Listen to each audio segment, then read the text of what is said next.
Bismillahirrahmanirrahim. Assalamualaikum warahmatullahi wabarakatuh.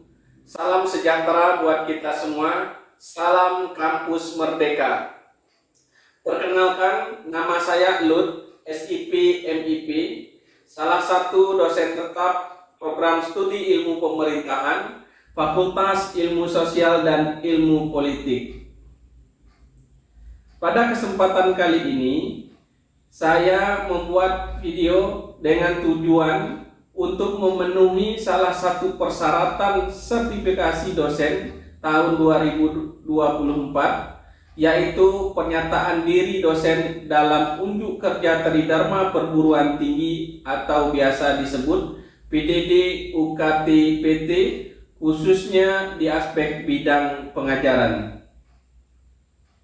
Sebagai seorang dosen, saya mempunyai kewajiban berkontribusi dalam pelaksanaan Tridharma Perguruan Tinggi yang meliputi Dharma pengajaran, Dharma penelitian, dan Dharma pengabdian. Berikut ini saya akan menjelaskan terkait mata kuliah yang saya ampu, yaitu mata kuliah Komunikasi Politik. Adapun deskripsi singkat mata kuliah ini menjelaskan mengenai gambaran umum proses komunikasi politik, pengertian dan pemahaman komunikasi politik, dibahas secara khusus karena perbedaan-perbedaan penting dari kajian komunikasi pada umumnya.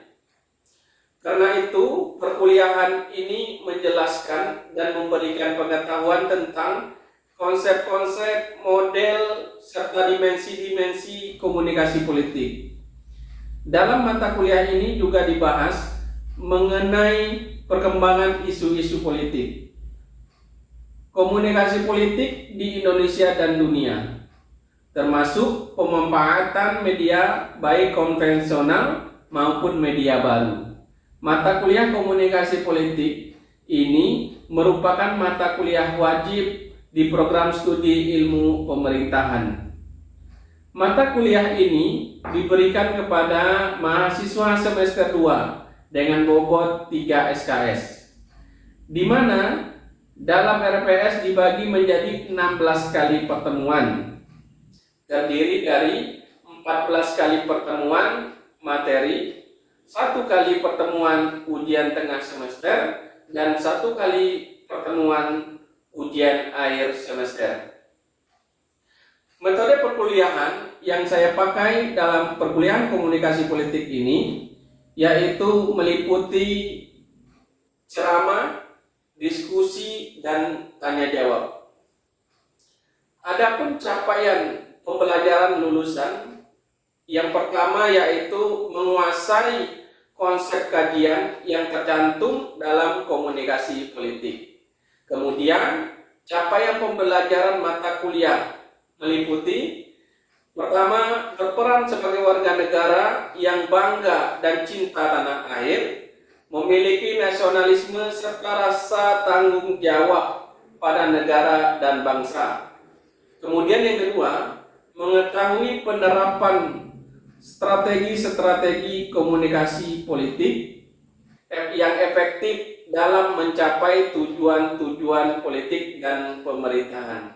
Kemudian yang ketiga, mampu menganalisa kondisi sosial politik masyarakat terkait dalam upaya melakukan penetralisasi informasi politik dan pemerintahan. Kemudian yang terakhir atau yang keempat, mampu menyusun materi dan perangkat komunikasi politik yang kreatif dan berdampak aspektif.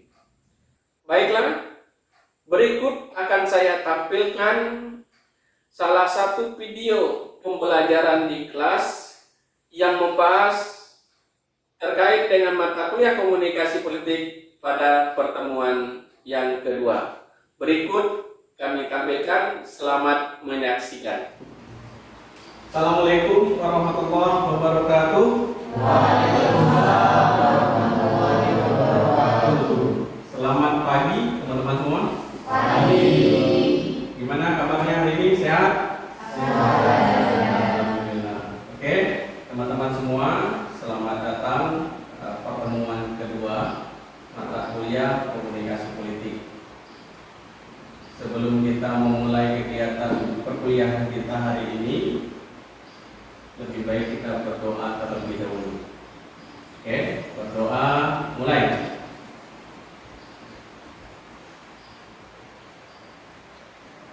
Doa selesai. Oke, terima kasih teman-teman semua. Ini pertemuan kita yang kedua, yang mana pertemuan sebelumnya kita sudah membahas beberapa terkait dengan kontrak perkuliahan. Apakah ada yang ditanyakan terkait dengan kontrak perkuliahan? Sudah sangat jelas ya. Oke, terima kasih. Baiklah teman-teman semuanya, pertemuan yang kedua ini kita membahas terkait apa itu komunikasi politik, apa saja unsur-unsur di dalam komunikasi politik. Ya. Nah, tetapi ketika kita berbicara komunikasi politik, kita bagi menjadi dua konsep di sana. Ada komunikasi, ada politik. Oke, sekarang kita masuk yang pertama. Nah, apa itu komunikasi? Teman-teman di sini apakah sudah pernah mendengar apa itu komunikasi? Pernah. Ayo, siapa yang pernah? Angkat tangan. Oke, silakan, Mbak Mega. Oke, apa Mbak yang kamu ketahui tentang komunikasi? Menurut saya komunikasi adalah proses pembahasan dari komunikator ke komunikan yang menggunakan media. Oke, beri aplaus untuk Mbak Mega. Siapa lagi? Oke, Mas Faiz. Apa Mas Faiz? Komunikasi bukan proses pertukaran informasi, pemahaman informasi antara dua pihak. Pertukaran informasi antara dua pihak. Oke, beri aplaus untuk Mas Faiz. Saya yakin dan percaya bahwa teman-teman di sini pasti tidak asing yang namanya komunikasi. Kenapa? Karena komunikasi itu bagian daripada kegiatan kita sehari-hari. Ada tidak di antara kita ini yang dalam satu hari itu yang tidak ada berkomunikasi? Tidak ada. Berarti komunikasi itu sangat penting sekali. Oke. Nah, tadi sudah dijawab sama teman-teman. Betul. Komunikasi itu penyampaian pesan ya dari seorang komunikator gitu. Nah, kita lihat di sini. Apa itu komunikasi? Komunikasi adalah pengalihan informasi, gagasan dan sikap untuk memperoleh tanggapan, saling berbagi informasi, gagasan dan sikap. Kurang lebih sama jawaban dari Mbak Mega dan Mas Faiz tadi. Apa artinya? Pengalihan informasi, misalnya dari seorang yang menyampaikan pesan informasi itu. Misalnya dari saya kepada teman-teman mahasiswa, apa informasi yang saya sampaikan? Misalkan terkait dengan teori perkuliahan misalnya, ya kan? Jadi informasi yang saya dapat tentang perkuliahan komunikasi politik itu saya sampaikan ke teman-teman, itu bagian daripada komunikasi. Kemudian adalah gagasan dan sikap memperoleh tanggapan. Jadi ketika informasi tadi saya sampaikan, ada gagasan di sana, betul tidak? Ada gagasan. Seperti apa sih komunikasi itu, ya kan gitu? Apa pentingnya komunikasi itu kan gagasan. Kemudian ada tanggapan apa yang saya sampaikan itu, teman-teman memahami sehingga menarik, oh iya ya, komunikasi itu seperti ini, sangat penting sekali bagi kita dalam kehidupan sehari-hari. Itu yang pertama. Kemudian yang kedua, kita lihat kalau melacak kepada terminologi, maka komunikasi ya adalah suatu proses melalui seseorang komunikator. Nah, komunikator ada yang tahu apa? Komunikator itu adalah seseorang yang menyampaikan pesan tadi, seseorang yang menyampaikan informasi tadi.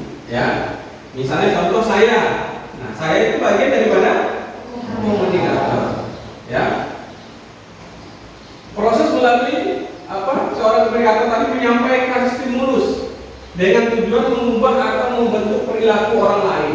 Nah, ketika saya menyampaikan teori komunikasi politik, saya ingin merubah teman-teman. Mungkin selama ini dengan yang namanya politik itu malas kenal. Sebagai generasi muda era sekarang itu kan sangat banyak yang apatis kan. Walaupun tidak semua, tapi banyak. Nah, melalui kegiatan perkuliahan kita komunikasi politik ini, sehingga apa? Sehingga bisa merubah membentuk. Oh ya, kita harus tanggap dong. Sebagai generasi muda kita harus tanggap yang namanya sama politik. Betul tidak? Kenapa kita harus? Karena apa? Tidak ada aktivitas kita dalam keseharian kita ini yang tanpa dipengaruhi oleh politik. Kegiatan kita sehari-hari coba yang tanpa dipengaruhi oleh politik. Teman-teman misalnya perkuliahan ini, siapa yang membuat kebijakan? Ya kan? Salah satunya apa? Bagian daripada politik, misalnya legislatif. Ya, jadi itu yang menyampaikan stimulus tadi dengan tujuan untuk mengubah atau membentuk perilaku orang lain. Nah, ini saya ingin mengubah teman-teman yang tadinya tidak peduli terhadap politik. Setelah perkuliahan komunikasi politik ini kalian harus tanggap, harus peduli karena sebagai generasi muda. Nah, ini kita lanjut. Kemudian tadi kita sudah berbicara komunikasi. Kemudian kita berbicara politik. Tadi saya sudah sampaikan, tidak ada kegiatan kita sehari-hari yang tanpa dipengaruhi oleh politik. Nah, sekarang timbul pertanyaan, apa sih politik itu? Ya, nah ayo siapa yang? Oke, Mas Dudi silakan. Menurut saya politik itu adalah bagaimana cara kita untuk menjalankan dan mempertahankan kekuasaan untuk kepentingan masyarakat. Oke, beliau untuk Mas Dudi. Terima kasih Mas Dudi. Ada lagi? Satu lagi? Siapa? Tentang politik. Nah, Mbak Olia. Menurut saya politik adalah suatu kegiatan atau usaha kolaborasi antara pemerintah dan masyarakat untuk mencapai suatu tujuan tertentu. Oke, beliau sebelum Mbak Olia. Jawaban kedua-duanya hampir tepat. Berarti menunjukkan bahwa teman-teman di sini sudah betul-betul peduli terhadap politik, minimal ya, karena dari pengertian politiknya saya lihat jawaban dari Mas Duni dan Mbak Aulia tadi sudah cukup tepat ya. Nah, coba kita lihat apa sih itu politik. Politik secara sederhana diartikan sebagai aktivitas atau sikap yang berhubungan dengan kekuasaan dan yang dimaksud mempengaruhi dengan jalan mengubah atau mempertahankan bentuk susunan masyarakat ya. Nah, jadi politik tadi apa yang disampaikan Mas Budi tadi sudah mendekati bahwa politik itu bagaimana untuk mendapatkan kekuasaan. Jadi politik itu kalau di dalam Islam itu siasat. Siasat itu apa? Strategi.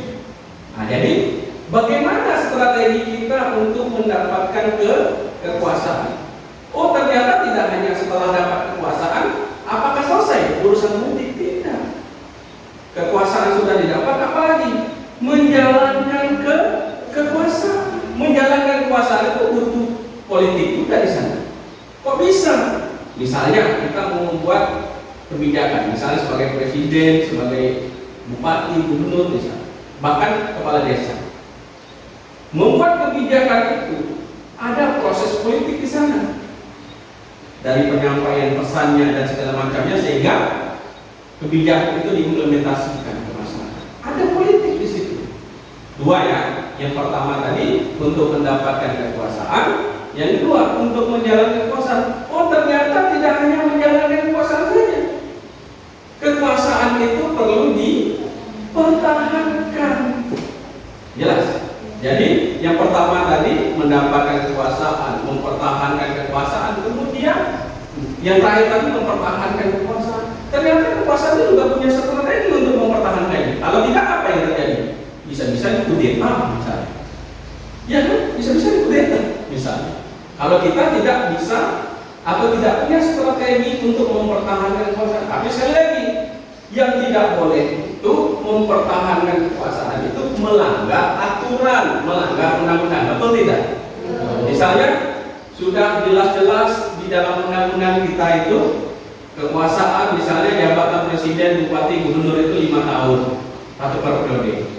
Kemudian kita boleh melanjutkan lagi untuk periode kedua. Tetapi undang-undang kita tidak memperbolehkan kalau 3 periode.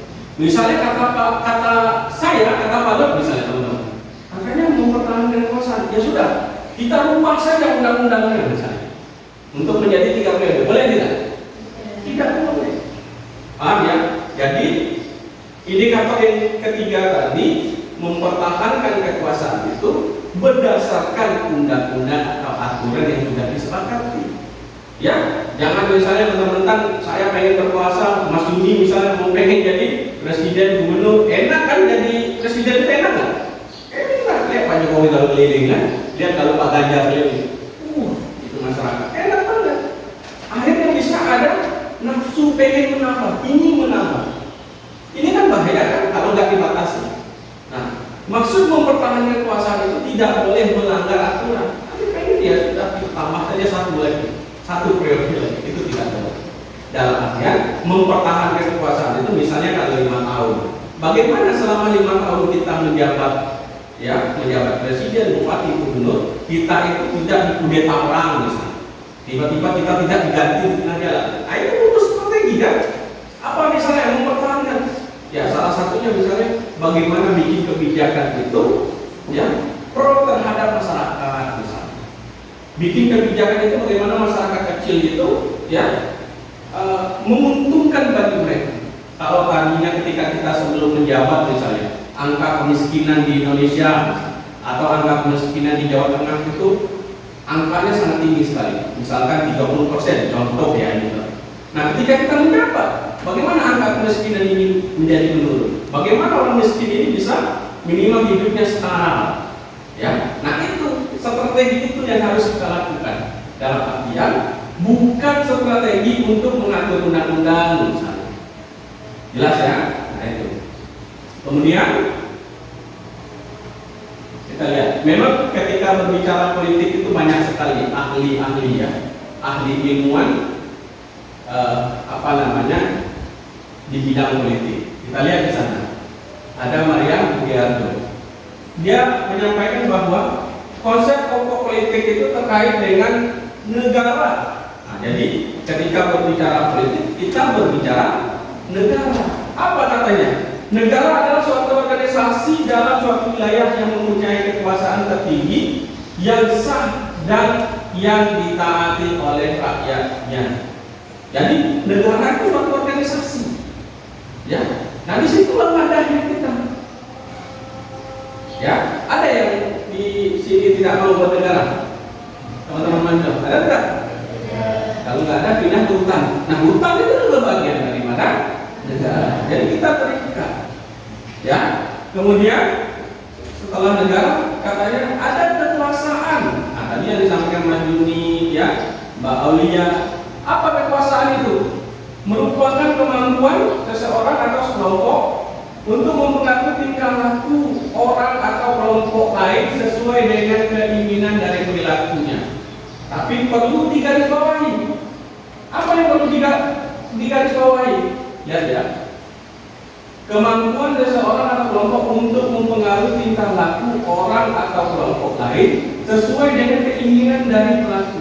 Maksud keinginan itu keinginan yang positif. Ya, jangan mentang-mentang saya punya keinginan jadi presiden nih.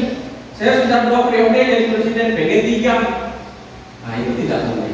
Ya, keinginan dalam artinya tetap untuk mensejahterakan masyarakat yang ada di Indonesia. Ya, jadi harus digarisbawahi keinginan. Tidak semua keinginan kita itu harus kita lakukan, tidak. Ya, yang merugikan orang lain ya nggak boleh. Walaupun itu keinginan kita.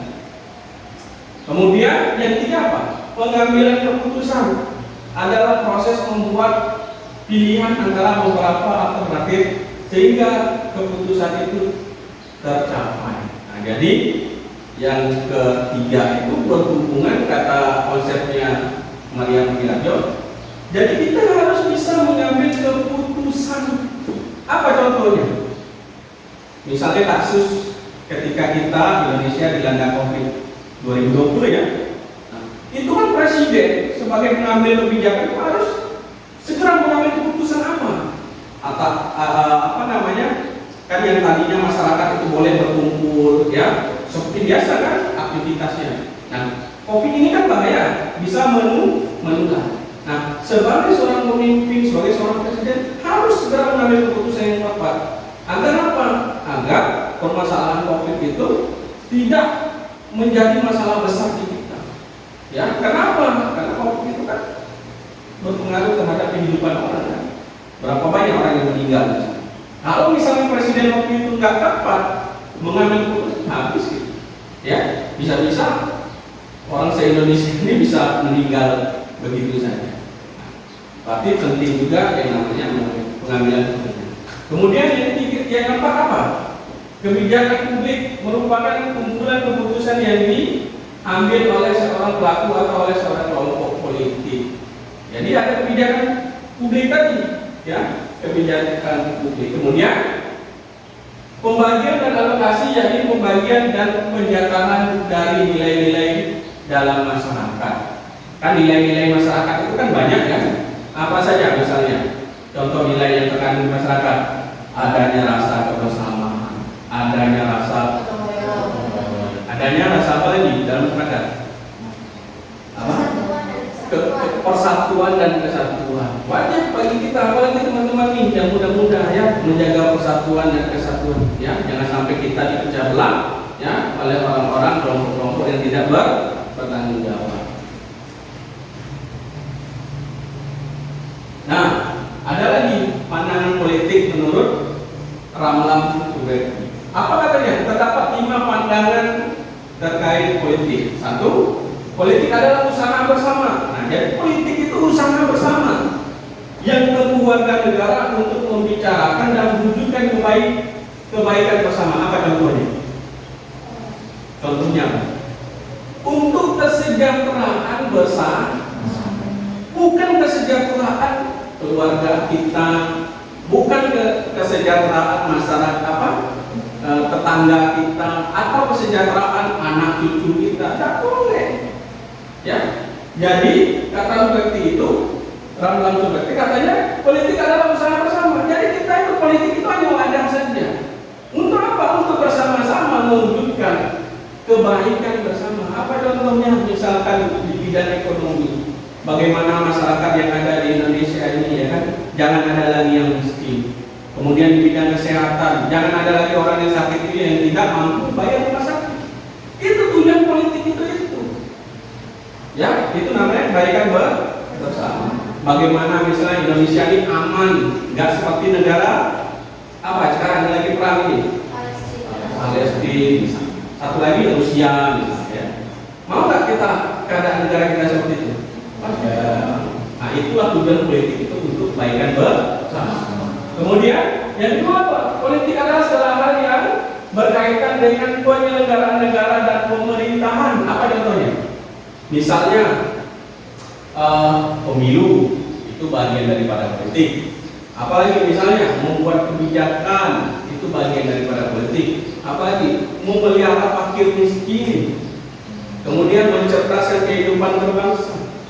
Ya. Kemudian yang ketiga, politik adalah segala berkaitan yang diarahkan untuk mencari dan mempertahankan kekuasaan. Nah, tadi yang sudah saya sampaikan tadi ya, mempertahankan kekuasaan. Kemudian politik sebagai kegiatan yang berkaitan dengan perumusan dan pelaksanaan kebijakan. Contoh tadi misalnya ada COVID nih, permasalahan di Indonesia. Dirumus, gimana COVID ini biar tidak menjalar? Bagaimana dengan adanya COVID ini masyarakat kita tetap sehat? Dirumus, dibikin kebijakan, itu lagi proses politik. Ya, manfaatnya banyak sekali. Kemudian yang terakhir apa? Politik sebagai konflik dalam rangka mencari dana atau mempertahankan sumber-sumber yang dianggap penting. Nah, apa artinya? Misalnya contoh, Indonesia ini kan terkenal dengan apa? Sumber daya alamnya yang luar biasa. Kita ini, kenapa negara luar itu pengen memiliki Indonesia? Kenapa dulu Jepang, siapa lagi? Belanda, ya kan? Menjajah kita berpuluh-puluh tahun kan? Kenapa dia mau? Karena banyak isi bumi kita ini, banyak nilainya. Ada tambang, ada emas, apa lagi? Ada nikel. Coba emas itu bayangin. Kalian bayangin emas itu ya, yang terkandung di kita. Kemarin aja diproduksi 207 triliun. Coba bayangin. Ya kan? Nah, itulah tujuan tadi apa? Mempertahankan sumber daya. Tapi di Indonesia ini apa yang terjadi saat ini? Kita berhasil para pejuang-pejuang kita dulu berhasil memerdekakan Indonesia, tetapi sekarang buruknya kita apa? Sekarang banyak pejabat publik kita yang berhasil merampok isi bumi kita. Nah, ini yang keliru, ya. Makanya apa? Teman-teman di sini sebagai generasi muda, sebagai harapan bangsa, ya, jangan berperilaku seperti pejabat publik kita yang sekarang. Walaupun tidak semua, ya. Kita lihat sekarang, misalnya contoh yang kasusnya Menteri Pertanian, Yassin Limpo, ya, sampai ke anak cucunya. Coba skincare-nya, apalagi, ulang tahun cucunya, betul kan?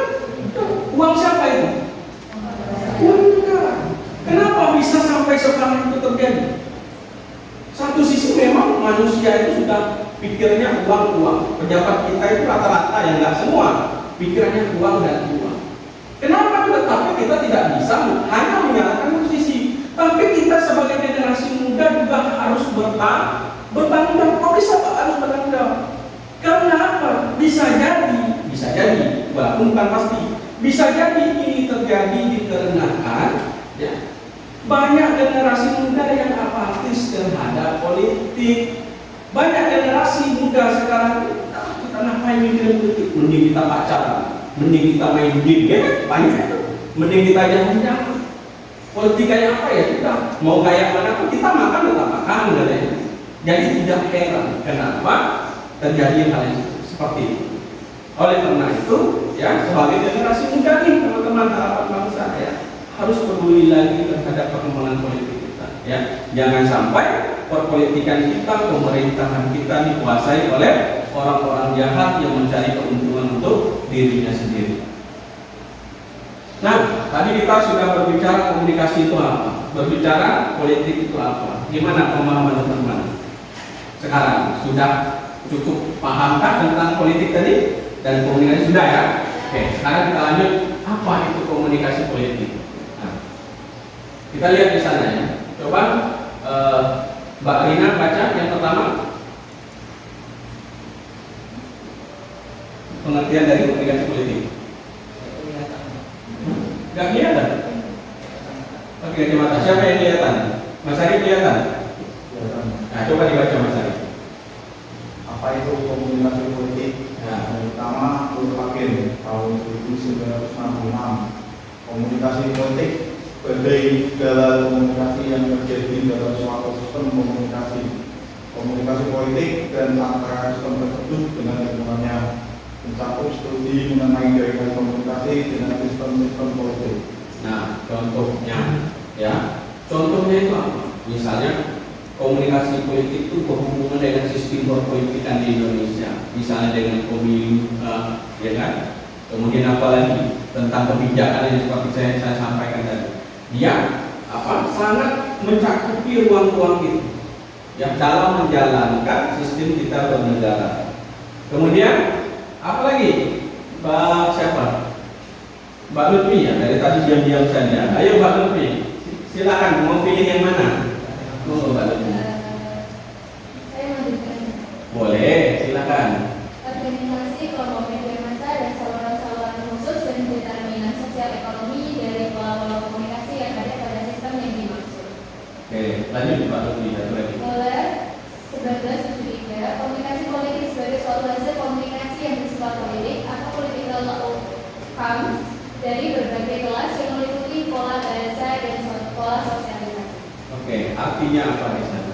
Dia komunikasi politik itu bisa berhubungan dari sosialisasi, misalnya contohnya dari segi kayak kampanye. Oh, contoh sekarang kan bentar lagi mau pemilihan BEM universitas misalnya, ya kan? Ada calonnya kita kan di sini. Siapa? Coba angkat tangan. Nah, Mas Juni, ya. Beliau ini salah satu calon. Itu bagus, ini proses politik juga, ya. Bagaimana mensosialisasikan dirinya, programnya, ya kan? Kemudian apa yang dia mau lakukan pasca dia terpilih, kan begitu. Kemudian kita lanjut. Nah, ada unsur-unsur komunikasi politik, ya. Yang pertama apa? Komunikator. Yang saya sampaikan. Siapa komunikator itu?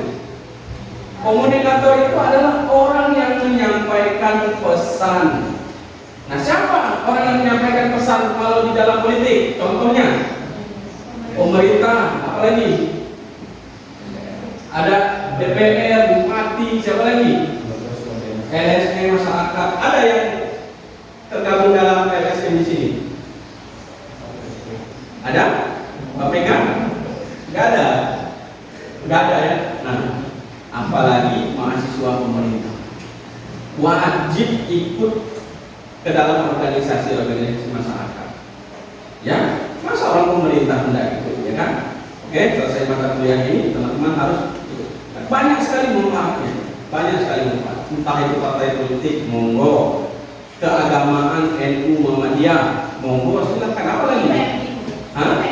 PMI. Nah, ini ada PMI. Kalau mahasiswa kan ada PMI, ada HMI kan? Nah, jadi ikut ya. Itu banyak sekali. Itu bagian daripada komunikator politik. Komunikator politik itu adalah orang yang menyampaikan pesan-pesan yang berhubungan sama politik. Bisa politisi misalnya kan, macam-macam, banyak sekali. Kemudian yang kedua, pesan politik. Nah, apa itu pesan politik?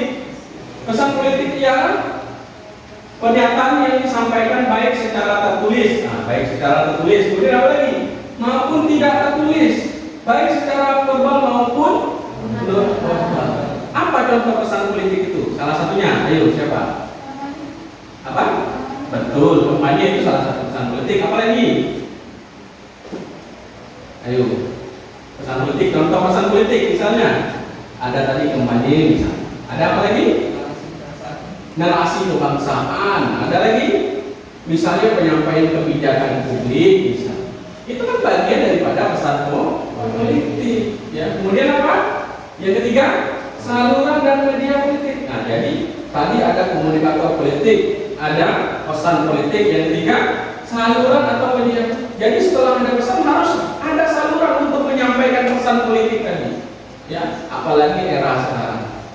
Kita sudah sangat maju nih, teman-teman di sini milenial ada? Generasi milenial? Generasi Gen Z?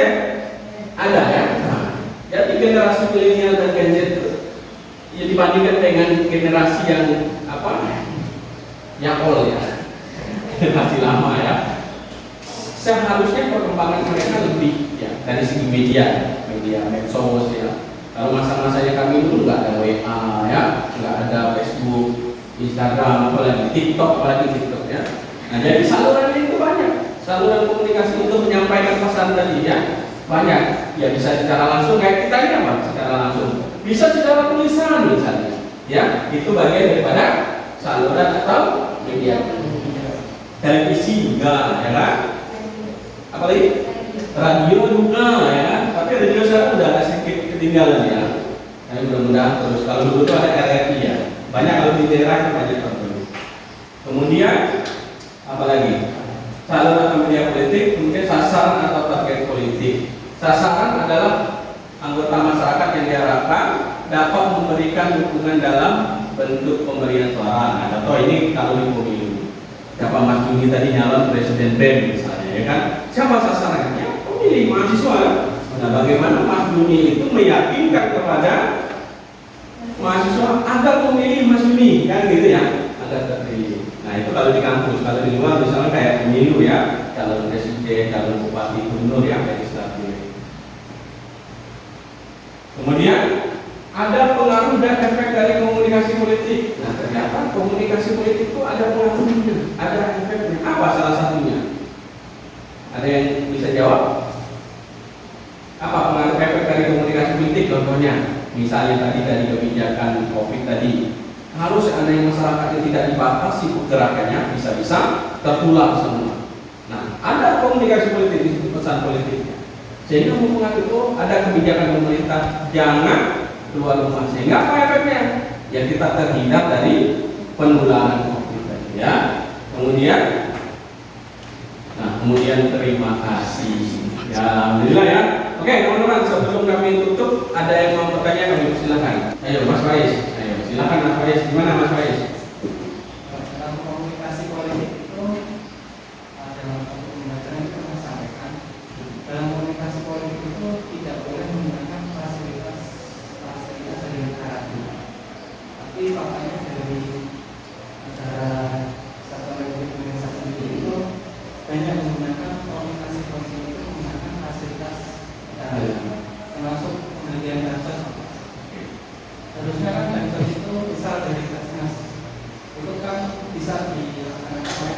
sendiri, tapi pada penyalurannya itu presiden lah, kewenangan, bupati, dan sebagainya. Oke. Itu bagaimana? Oke, terima kasih Mas Faiz. Menggunakan fasilitas negara itu dalam artian kalau dia menggunakan fasilitas itu untuk kepentingan masyarakat ketika dia masih menjabat itu nggak ada masalah. Ya, misalnya Mas Faiz sebagai Gubernur Jawa Tengah menggunakan apa? Media ya yang dibiayai sama negara untuk menyampaikan kebijakan-kebijakan boleh. Yang nggak boleh itu misalkan Mas Faiz mau nyalon gubernur untuk periode kedua, karena untuk kepentingan Mas Faiz mau jadi gubernur, gunakanlah alat-alat negara tadi untuk kepentingan pribadi Mas Faiz untuk jadi gubernur, itu yang nggak boleh. Memang terjadi di Indonesia sekarang kan lagi heboh, misalnya pemilu kemarin ada isu misalnya penggunaan bansos, banyak ya contoh-contoh yang kemarin itu. Tapi memang pengadilan MK kemarin memutuskan kan tidak terbukti juga ya kan. Nah, jadi kita juga untuk memastikan juga susah, tetapi memang tidak boleh ya. Jadi nggak boleh fasilitas negara itu digunakan untuk kepentingan individu, kepentingan kita tidak boleh ya. Kalau untuk kepentingan bersama tidak masalah ya. Oke teman-teman, saya pikir itu saja yang bisa kita sampaikan pada pertemuan kali ini, karena waktu kita sudah membatasi kita ya.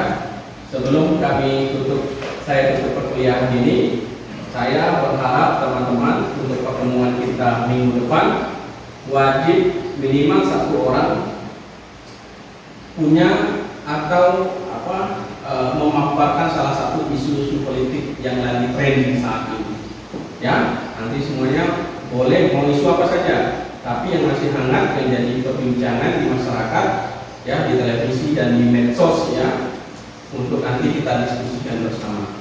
Bisa ya? Oke, terima kasih teman-teman semua. Mudah-mudahan pertemuan kita kali ini membawa manfaat ya buat teman-teman semua, buat negara kita ya, apalagi teman-teman sebagai generasi muda bangsa. Sekali lagi saya ingatkan, jangan apatis terhadap politik. Kenapa?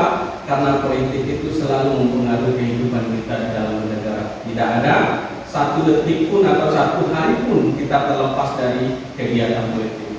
Kalau kita tidak peduli, maka banyak orang-orang jahat yang menguasai politik yang mencari kepentingan dia dan keluarga dan kelompoknya. Oleh karena itu, sebagai generasi muda harus peduli terhadap politik ya. Itu saja yang bisa kami sampaikan. Semoga bermanfaat teman-teman semua. Sampai ketemu minggu depan ya. Tetap semangat terus untuk meraih masa depan. Saya akhiri. Wassalamualaikum warahmatullahi wabarakatuh. Waalaikumsalam warahmatullahi wabarakatuh.